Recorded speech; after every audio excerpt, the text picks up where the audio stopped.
अस्सलाम वालेकुम, कैसे हैं सब। आज जो हम एक्सरसाइज करेंगे वो हमने ली है पंजाब की जो न्यू बुक्स इंट्रोड्यूस करवाई गई हैं वहाँ की 9th मैथ्स से।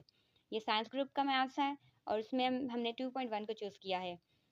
साइंटिफिक नोटेशन को पहले एक अलग वीडियो में समझाया जा चुका है, उसी की बेस पे ये एक्सरसाइज सॉल्व करूँगी मैं। तो इसमें हमारे पास जो पहला क्वेश्चन है वो है right the following in scientific notation. Scientific notation में हमें पता है कि हमने 10th पावर इंट्रोड्यूस करवानी है, तो उसके लिए हमें जो पॉइंट है उसको मूव करवाना पड़ता है। तो लेट्स डू। सबसे पहले जो हमारा सवाल है वो आपको नज़र आ रहा है कि ये है 0.00053407। तो हमने क्या करना है कि ये जो पॉइंट है जो हमें यहाँ पे नज़र आ रहा है, इस पॉइंट को इधर नहीं होना चाहिए, इसको मूव करवा के इधर लेकर आना है। इट मीन्स कि हमारा जो आंसर है वो 5.3407 की शक्ल में होना चाहिए। और क्योंकि साइंटिफिक नोटेशन है तो पावर ऑफ 10 जो होगी वो हमें कहाँ से पता चलेगा, जहाँ से हमारा पॉइंट मूव किया। तो 1 2 3 4 4 डिजिट मूव किया तो यहाँ पे 4 आ जाएगा, लेकिन 4 सिर्फ 4 नहीं है, ये -4 है। -4 किस वजह से, क्योंकि ये पॉइंट जो है ये हमारा लेफ्ट टू राइट आया है, दैट्स वाई। अब सेकंड क्वेश्चन देखते हैं जिसमें हमें पॉइंट नहीं दिया गया। ऐसे सवाल जिनमें पॉइंट्स नहीं दिया होता या नहीं लिखा होता, वहाँ हम खुद एंड पे पॉइंट ले आते हैं। ठीक है, आपने खुद से पॉइंट लगा लेना है। जब आप खुद से पॉइंट लगा लेंगे तो क्या होगा कि अब आप इजीली इस पॉइंट को मूव करवा सकेंगे। जब आप ये पॉइंट मूव करवाएंगे तो आपने एक्सट्रीम 2 डिजिट्स के दरमियान जाके रुक जाना है।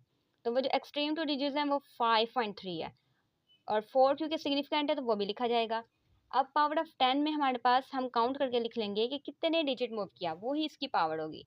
तो 1 2 3 4 5 6 7, तो ये 7 डिजिट मूव किया है और उसकी पावर हमेशा पॉजिटिव होगी क्योंकि ये राइट टू लेफ्ट गया है हमारा। ठीक है, अब थर्ड वाला जो है वो 1 वाले की तरह है। अब इसमें ये पॉइंट है ये यहाँ से मूव करेगा और ये आएगा 1 और 2 के दरमियान, तो ये आंसर में 1.2 लिखा जाएगा। सारे जो ज़ीरोज़ हैं वो नहीं लिखे जाएंगे। ठीक, और जो पावर ऑफ 10 है वो उसके लिए हम काउंट कर लेंगे ये सारे ज़ीरो। तो ये सारे जो ज़ीरो हैं ये 10 है और उसमें 1 ये 11 हो गया, तो इसकी पावर 11। लेकिन क्योंकि ये लेफ़्ट टू राइट मूव किया है तो ये -11। मैं साइंटिफिक नोटेशन अगर मैं लेकर आऊँ तो मैं पॉइंट को इधर मूव करवा दूँ तो इधर ही करवा सकती हूँ। तो मेरे पास क्या आएगा, like we can write 2 5 3 2 6 multiply 10 power. तो ये पॉइंट जो है ये इधर से इधर आया 1 2 3 4 डिजिट्स को क्रॉस करके, तो 4 इसकी पावर हो गई। क्योंकि ये हमारा मूव किया है लेफ़्ट टू राइट, तो इसकी जो पावर है वो लेफ़्ट टू राइट के केस में माइनस है, तो ये माइनस जाएगी। Right the flowing into standard notation. Standard notation क्या है? स्टैंडर्ड नोटेशन है कि जैसे हमारे पास ये क्वेश्चंस थे, ठीक है, और इनका आंसर साइंटिफिक नोटेशन में आया। अब साइंटिफिक नोटेशन की शक्ल में जो सवाल हैं उनका आंसर आना चाहिए इन क्वेश्चंस की शक्ल का, यानी कि 10 की जो पावर नज़र आ रही है वो बिल्कुल भी नज़र ना आए, वो ख़त्म हो जाए, वो इस नंबर के अंदर ही एब्जॉर्ब हो जाए, डिजॉल्व हो जाए। अब उसको कैसे करेंगे? फर्स्ट ऑफ ऑल हमारे पास -5 वाला केस आ गया।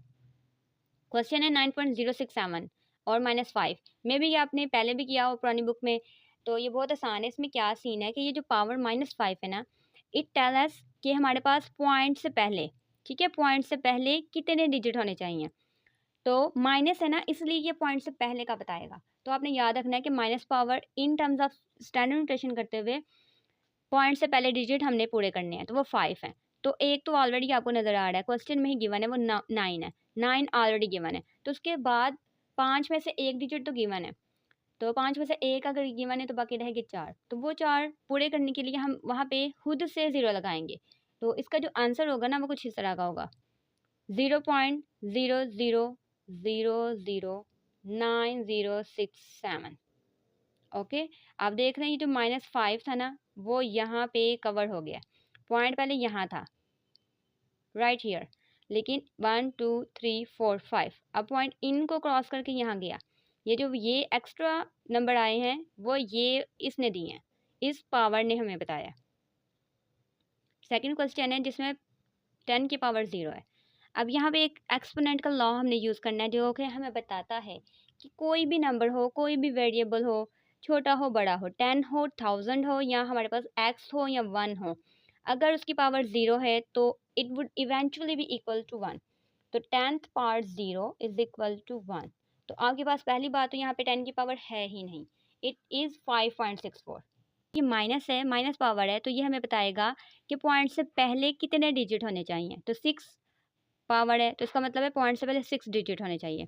एक ऑलरेडी मौजूद है, तो अगर 6 में एक ऑलरेडी मौजूद है तो बाकी रह गए 5, तो 5 हम 0 इंट्रोड्यूस करवाएंगे। तो ये जो वैल्यू है ये कुछ इस तरीके से लिखी जाएगी, 0.000000653। ओके, अब देख लें, ये वैल्यू तो सारी वही है, पॉइंट इधर था, तो यहाँ से जब ये मूव किया तो एक डिजिट 6 क्वेश्चन से ले लिया, बाकी 5 उसने जीरो से ले लिया और यहाँ से पॉइंट शिफ्ट कर गया इधर। अगर इस वैल्यू की आप साइंटिफिक नोटेशन करें तो एग्जैक्ट यही आएगी, तो इसका मतलब है कि हम बिल्कुल सही कर रहे हैं। इसके बाद वाला जो क्वेश्चन है वो ऊपर वाला से थोड़ा डिफरेंट है, क्योंकि इसमें पावर पॉजिटिव है। तो पावर पॉजिटिव का ये फ़र्क आ जाएगा कि पावर पॉजिटिव में हम ये चेक करेंगे कि पॉइंट के बाद कितने डिजिट आने चाहिए। जैसे माइनस ने बताया था कि पॉइंट से पहले 6 आने चाहिए, तो 9 हमें क्या बताएगा कि पॉइंट के बाद 9 डिजिट आने चाहिए। तो भाई ये देखें, 4 तो ऑलरेडी सवाल से मिल रहे हैं, तो अगर 4 सवाल से मिल रहे हैं 9 में से, तो बाकी रहेंगे 5, तो 5 हम 0 लगा लेंगे। जी आपने बिल्कुल सही सोचा, हम 0 लगाएंगे। इसका मतलब है कि आप सब लोगों को आ रहा है। अब हम कितने 0 लगाएं? 5।